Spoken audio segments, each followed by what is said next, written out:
Shalom and welcome to part one of our interview. This is Rabbi Roger coming to you from Jerusalem, and by way of telephone I am talking with Sergeant Major Chaim Malespin, also the Executive Director and Chairman of the Board for the Aliyah Return Center. I caught up with him in his car as he is telling me about what life is like, both in ministry and the IDF. He has lots to juggle on both sides. He is seeing firsthand what has happened to these people and how his ministry is able to step in and help these displaced people out. Listen in to see what life is like on both sides for him. So the topic about the displaced people. Right, from the north and south, yeah. From the north and south. First thing is what's the number, in the south and what was the number in the north? Yeah, so it's a pleasure to be able to juggle on behalf of our country, to juggle between the various things that I'm called to be part of. One being, of course, Sergeant Major in the Combat Engineer Corps Elite Unit for Special Missions called Yahalom, and high-stakes hostage rescue, finding, mapping, destroying tunnels, enemy infrastructure, all kinds of weapons to be able to remove the threats that are affecting our country, including the incessant, unrelenting rocket fire from Gaza and Hezbollah, both are which Yahalom deals with both areas, both fronts, and have forward base in the front, in the north. It dropped there again. Yeah, that's okay. Okay, so anyway. So having been able to traverse all of Gaza and under Gaza, I'd say, has been quite the experience to be able to see where they keep, how hostages are moved, and also the mansions on top of Gaza and so on. But to juggle that life with the life of running the Aliyah Return Center, is a registered charity year 2000, and is tasked with welcoming new immigrants from the north, the south, the east, the west, fulfilling 700 prophecies in the Bible. We've expanded our efforts in light of the October 7th war that Hamas started. And we've said we need to help not only immigrants with the housing, the food, the clothing, the shelter, millions and millions worth of aid. We have, of course, just a quick overview as we start. We got the Furniture Distribution Center. All this is going to make sense why I'm saying this in a second. Furniture Distribution Center, which receives about a 40-foot container a month almost. That's an average. Then we have the Distribution Center of the clothing. It looks like a storefront. It's called Livracha, to the Blessing Distribution Center, and everyone is sent there from whether the Ministry of Welfare, Ministry of Aliyah, Ministry of Absorption, and so on and so forth. So you have lots of people coming through there. Then, of course, there's a soup kitchen we help at, the Hebrew school with 70 people in it, job training center, scholarships for higher learning for immigrants, as well as, of course, the housing aspect, to be able to house people from all over. And then, of course, the food distribution packages and vouchers for the supermarket. So we thought, all this is great, but in a time of war, there are many, many displaced persons and internally displaced evacuees, some call them.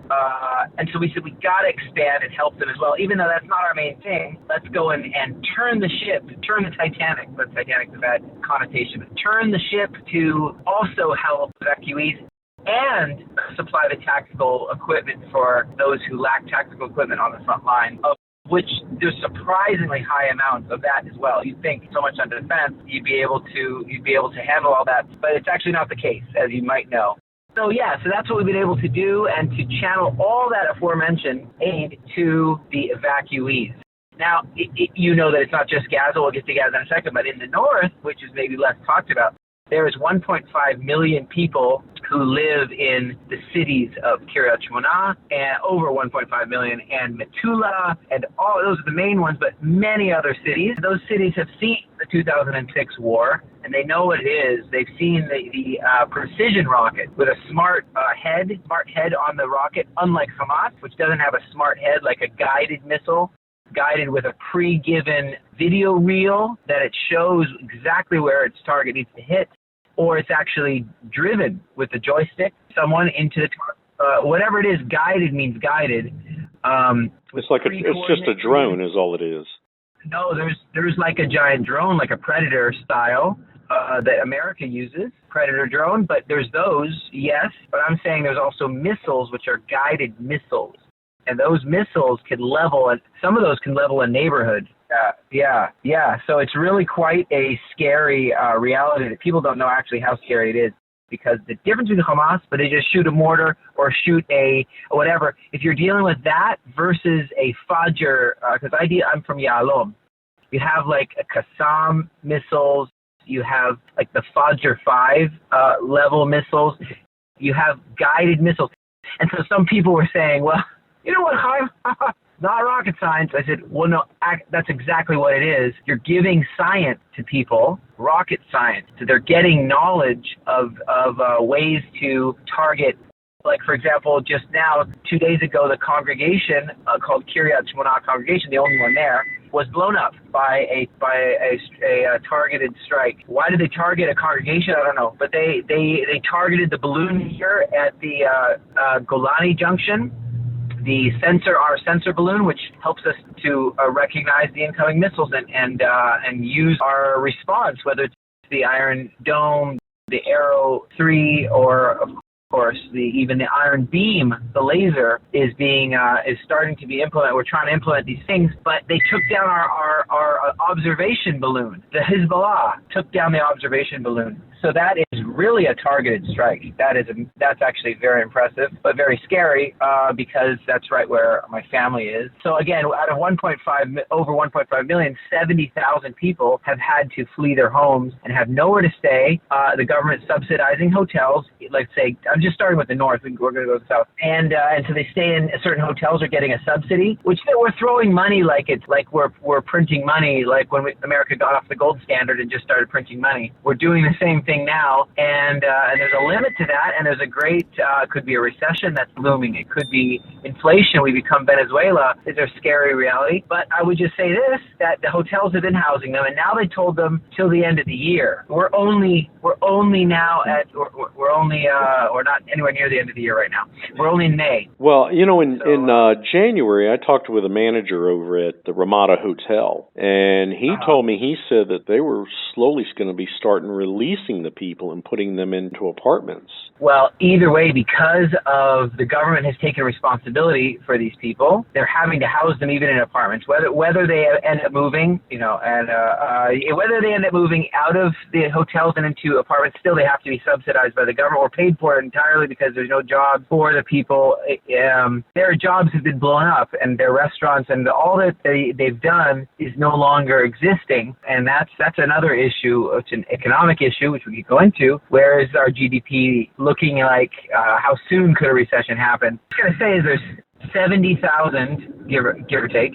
And that's just the north, right? Yeah, and don't forget, missiles don't just come from Hezbollah and Hamas. What about from Syria? What about from Iraq? Missiles have been shot. They had cruise missiles shot on us from Iraq. This is all the northern part of Israel. And so you have this. I know for an American audience, they don't really look at all the areas. They don't know the Middle East so well, usually. And so you're looking at Syria, and then you have Iran that shot us. And just because Ibrahim Raisi died, their policy is firmly in place, and which is very anti-Israel, and just shot over 400 missiles. I know that they don't always say over 400, but because many landed within before they got to us. But whether they hit us or not, whether they were taken out or hit us or not, it was over 400.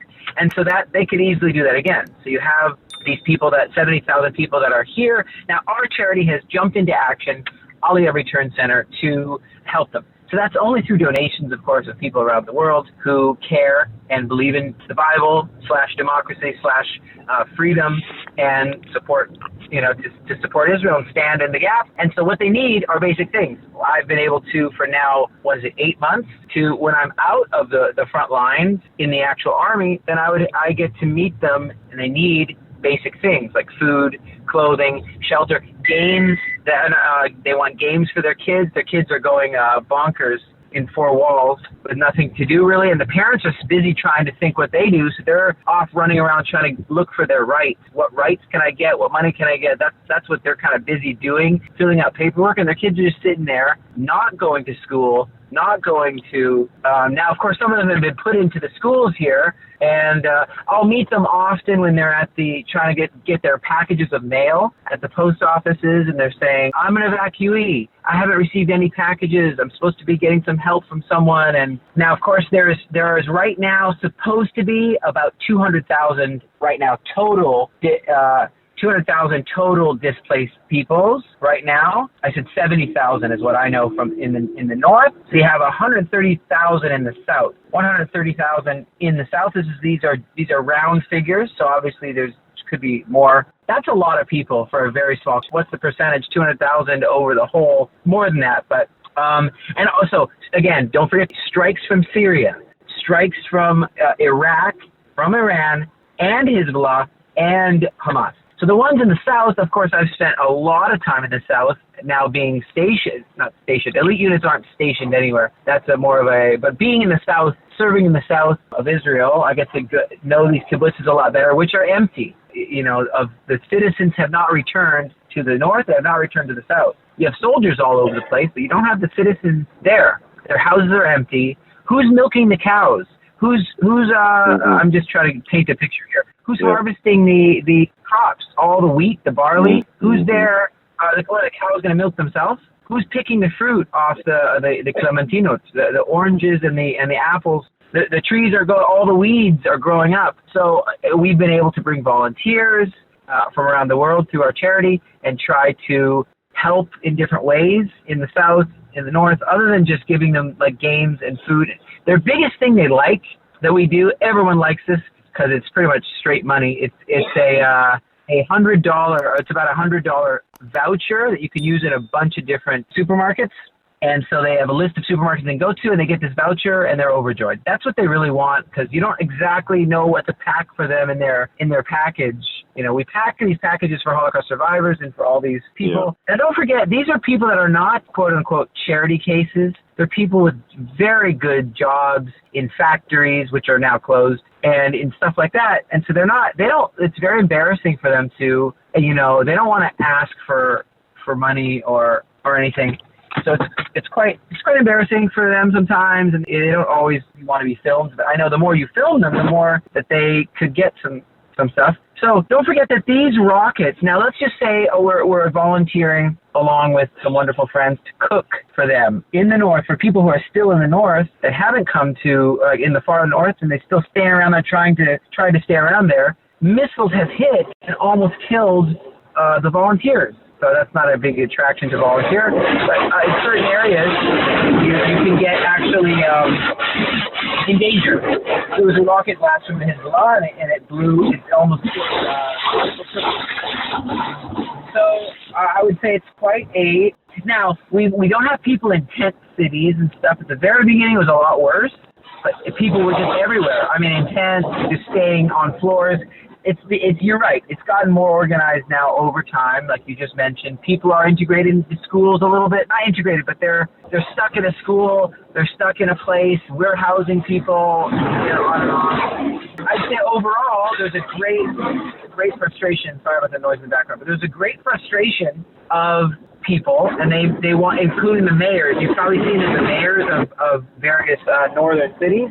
There have been a lot of mayors who are expected to take care of their city, be the dad of their city, and the only thing they can think to do, which is kind of unfortunate, is to go and do a protest and say we're going to make a division, like Texas wanted to divide off of the United States. They said we're going to divide off. This is their way to protest, and say unless our government fixes things. But what does fixing it mean for someone like me who's a soldier?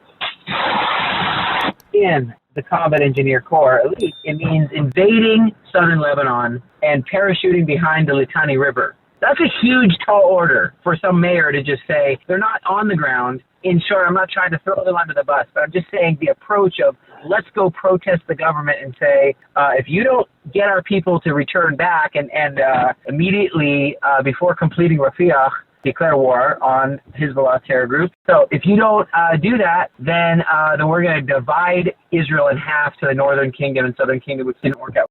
You know what I mean? That's kind of foolish. I think I'm not trying to criticize them, but don't agree with that. As a soldier, as a sergeant major, I just think there's a lot more going on that we're trying our best as the military. We're not trying our worst. Looks like we're out of time. If you want to listen to our archive or purchase my book on how to say the Hebraic prayers without ever learning Hebrew, then go to branchofisrael.com. Again, this is Rabbi Roger. Thank you so much for listening. Litrot, goodbye, or see you again.